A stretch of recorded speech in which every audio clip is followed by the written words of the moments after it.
अच्छा जी, तलगांग में थोड़ी देर रेस्ट किया, होटल पे बैठे, चाय वगैरह पी और उसके बाद फिर सफ़र का आगाज़ कर रहे हैं।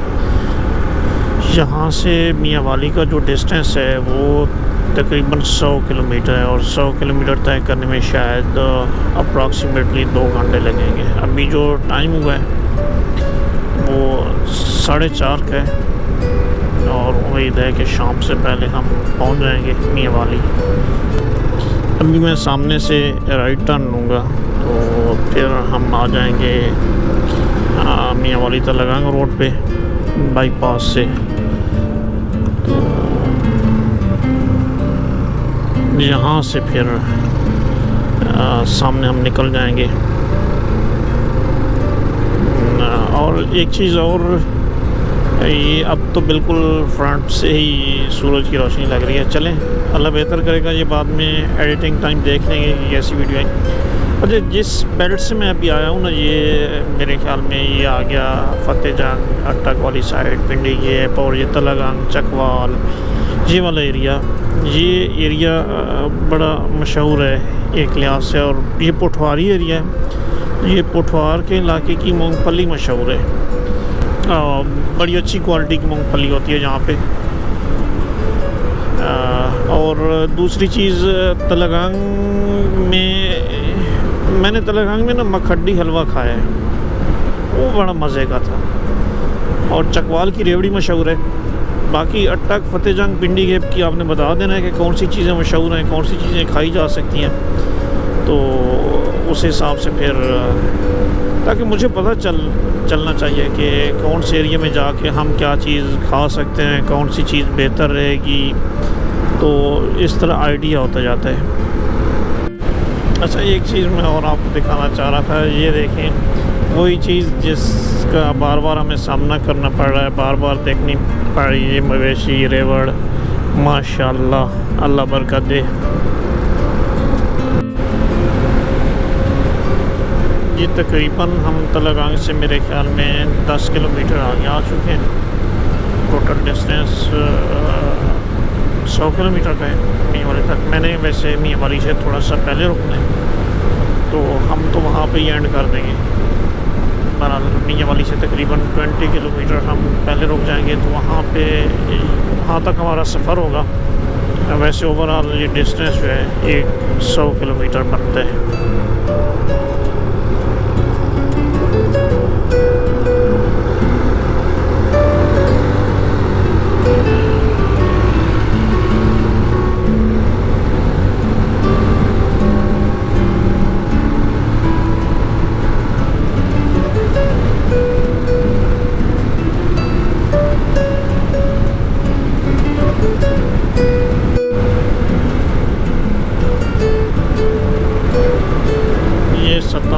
कोट काजी है जहाँ पे भी हम पहुँच रहे हैं।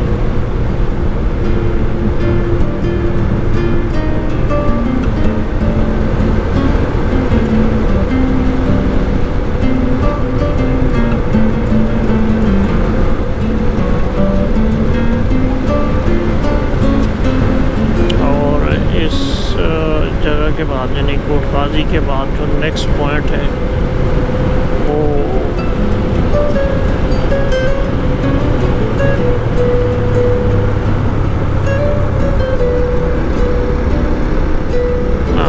दंदा शाह बिलावल है, बल्कि तरहदा है, आई थिंक सो। तरहदा के बाद फिर दंदा शाह बिलावल है, और दंदा शाह बिलावल के बाद फिर मियाँ वाली के दूर शुरू हो जाएगी, और मियाँ वाली का जो पहला एरिया आएगा वो फन हाफिज जी है। अभी हम तलगांग के एरिया में मौजूद हैं।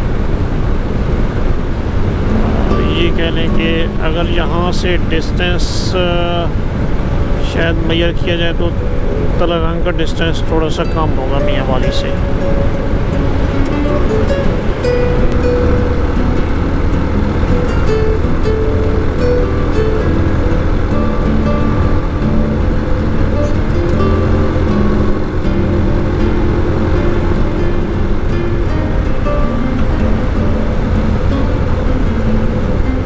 वैसे तलगांग में क्रॉस करूँ तो मुझे वाइब्स आना शुरू हो जाती हैं उसकी मियाँ वाली की। सॉरी, मैं अपने आप को करेक्ट कर लूँ कि जो तरहदा था वो बैक साइड पे था, और अभी हम कोटकाजी क्रॉस कर रहे हैं। कोटकाजी से आगे 6 किलोमीटर अगर हम जाएंगे तो वहाँ पे दंदा शाह बिलावल है। ये मुझे लोकेशन थोड़ी सी मिक्स हो जाती हैं, आगे पीछे हो जाती हैं। तो मतलब अगर हम दंदा शाह बिलावल पहुँच जाते हैं तो दंदा शाह बिलावल का जो डिस्टेंस है वो शायद तलगांग से ज़्यादा हो, और तलगांग की निस्बत अगर मियाँ वाली के साथ उसका डिस्टेंस देखा जाए तो मियाँ वाली से उसका डिस्टेंस कम होगा।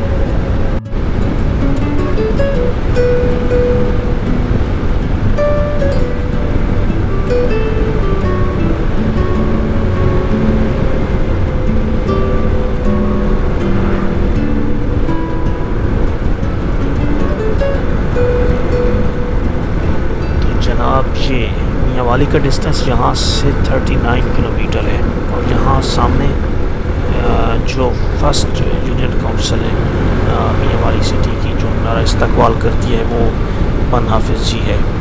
और सामने जो पहाड़ी सिलसिला नज़र आ रहा है, अगर इसकी बात की जाए तो ये सामने वाला पहाड़ी सिलसिला यहाँ पे इस इलाके के हिसाब से, क्योंकि ये एरिया जो है ये नमल का एरिया है, तो इस पहाड़ी सिलसिले को नमल का पहाड़ी सिलसिला कहते हैं। यहाँ नमल झील भी है, नमल यूनिवर्सिटी भी है, और नमल यूनियन काउंसिल भी यहाँ पे ही है। तो मोस्टली इस पूरे एरिया को नमल ही कहा जाता है। और इसी पहाड़ी सिलसिला को अगर हम लेके चले कालाबाग वाली साइड पे, तो वहाँ पे कालाबाग के पहाड़ कहलाएंगे एरिया वाइज। थोड़ा सा उससे पीछे आ जाए तो ये ढक का एरिया एक है, तो उस एरिया में है, तो वहाँ ढक के पहाड़ कहलाएंगे। तो एक चीज़ और आपको बता दें कि नमल झील अभी सूख चुकी है। अच्छा जी, ये यूनियन काउंसिल बन हाफिज़ जी, जो मियाँ वाली की पहली यूनियन काउंसिल है जो हमारा इस्तकबाल करती है, इससे हम गुज़र रहे हैं। तकरीबन 5-6 किलोमीटर आगे जाएंगे तो हमारे सामने आ जाएगा नमल कॉलेज और नमल झील। तो उसके हम ड्रोन फुटेज भी लेंगे। एक चीज़ और आपको बता दें कि नमल झील जो है वो अब सूख चुकी है, और लोगों ने कुछ डैम बना लिए हैं, जो प्राइवेट डैम्स हैं वो बन गए, जिसकी वजह से काफ़ी इशू है। और उससे पहले आपको बताएं कि ये नमल डैम, नमल झील पाकिस्तान बनने से भी पुरानी है, पहले की है। तो इस तरफ आम की तवज्जो है, और मेरे ख्याल में गवर्नमेंट को भी तवज्जो देनी चाहिए कि ये झील, इसका पानी काफ़ी एरियाज़ को सैराब करता था, तो वापस बहाल अगर हो जाए तो मेरे ख्याल में दोबारा जो उन एरियाज़ को अच्छी तरह सैराब किया जा सकता है वो बेहतर रहेगा। काफ़ी फसलें बेहतर हो सकती हैं इससे। तो ये सामने आपको नमल यूनिवर्सिटी नज़र आ रही है, और इसके साथ ही लेफ़्ट साइड पर अगर यहाँ पे देखा जाए तो ये झील का एरिया है जो कि सूख चुका है। और ये सारा बहुत बहुत बड़ा एरिया था, ये जहाँ पे ये दरख्त नज़र आ रहे हैं जहाँ तक फैला हुआ था, और ये फसलें सैराब करने के लिए काफ़ी अच्छी झील थी। और अगर यहाँ से मेरा रूट इस साइड पे, लेकिन मैं थोड़ा सा आगे जाके और आपको ज़रा क्लियर व्यू दे दूँ।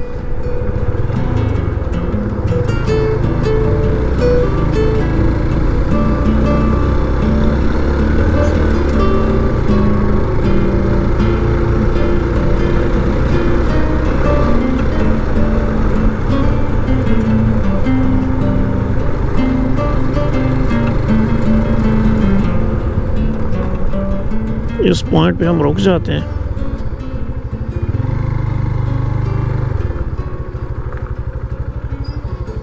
ये नमल क्रिकेट ग्राउंड है, और वो बिल्कुल सामने नमल कॉलेज, और ये सारा एरिया झील का एरिया था जहाँ से फसलें सैराब होती थी, ये पहाड़ी के उस साइड पे। तो जो कि अभी ऐसा नहीं हो पा रहा क्योंकि झील का पानी सूख चुका है, स्टोरेज का कोई इशू है। तो हमारी दुआ है कि इन फ्यूचर ये सब कुछ बेहतर हो सके। अब ड्रोन फुटेजेस इस एरिया की आपको दिखाते हैं।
आज मौसम काफ़ी अच्छा रहा।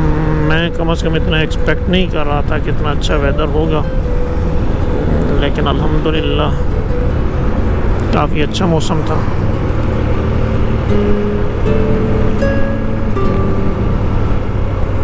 यहाँ से ट्रक वगैरह लोड, ये मिट्टी के नमक के पहाड़ हैं।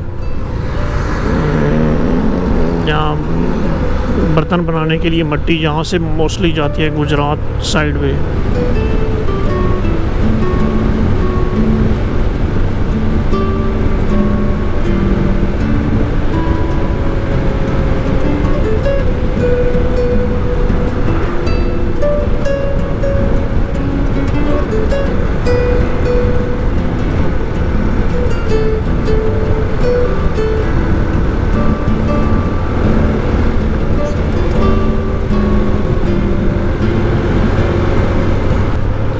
बज़ाहिर ज़रख़ेज़ पहाड़ नहीं है, बज़ाहिर रूखे सूखे पहाड़ हैं, लेकिन इन पहाड़ों के दामन में काफ़ी अच्छी मादनियात हैं।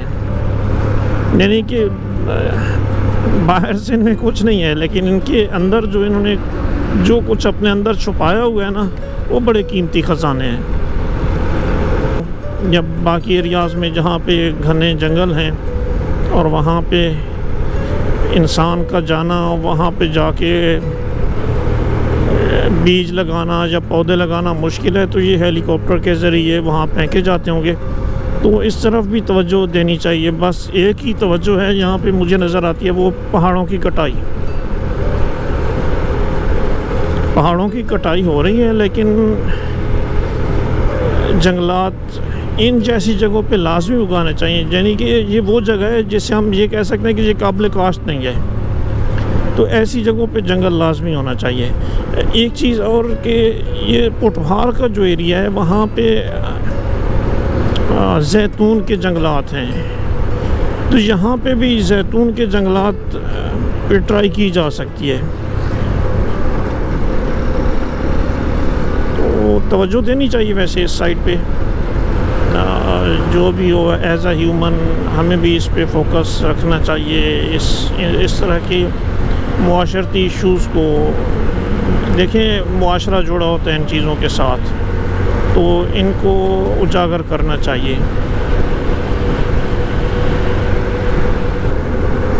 मैं एक सीन और आपको दिखाना चाहता हूँ। ये ट्रक को क्रॉस करके अगर यहाँ से मैं इस एरिया से मैं आपको दिखाना चाहूँ, शहर के लोग जो बैठे होंगे देख रहे होंगे सूरज गरूब होने का सीन, यानी कि सूरज गरूब होने के करीब है, तो फिर गांव में इस तरह का इसका नज़ारा होता है। तो वहाँ आगे से हम राइट टर्न लेंगे तो फिर मेरे लिए ज़रा इजी हो जाएगा इसको दिखाना, क्योंकि अभी मुझे फुल टर्न लेना पड़ रहा है, जो कि मैं नहीं चाहता कितना टर्न मैं लूँ। तो यहाँ पे इसके थ्रू आपको अगर यहाँ से देख सकें, 1 मिनट,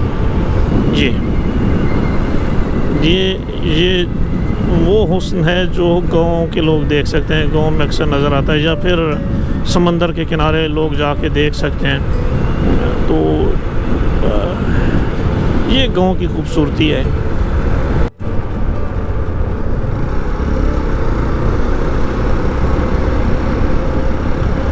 यहाँ से मूसाखेल शहर की बात की जाए तो तकरीबन 1-1.5 किलोमीटर के डिस्टेंस पे होगा, और ये बिल्कुल सामने सूरज गुरूब होने का सीन है।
यहाँ पे अपनी वीडियो वाइंड अप करते हैं। ये मूसा खेल था।